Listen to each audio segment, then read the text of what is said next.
The Standard Group has once again proven its strength in the media industry, sweeping multiple awards at the 7th Africa Champions Awards.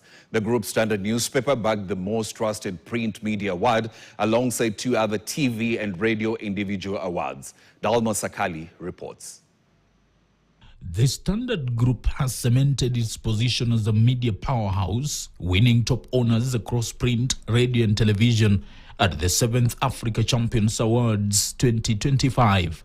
The group's flagship, the Standard newspaper, was named the most reliable and trusted print media in Kenya 2025, recognizing decades of credible journalism and a commitment to truth.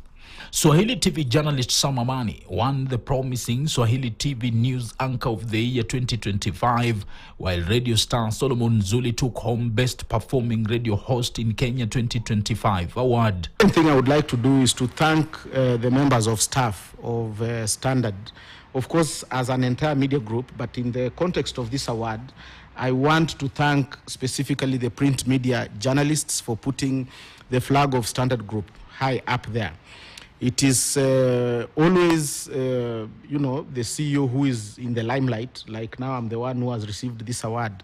But I want everybody to know that I appreciate and value every little bit and piece of work that went into making, or that goes into making, the Standard newspaper, the newspaper that people enjoy, the newspaper that people trust. The group's CEO also praised Radio Maisha for maintaining top listenership and encouraged the public to subscribe to the group's print, TV, radio and digital platforms. I rarely do this, but I'm going to do it here today, and it is basically a call to action that society sometimes is allowed to be ignorant because people do not access the right news and information.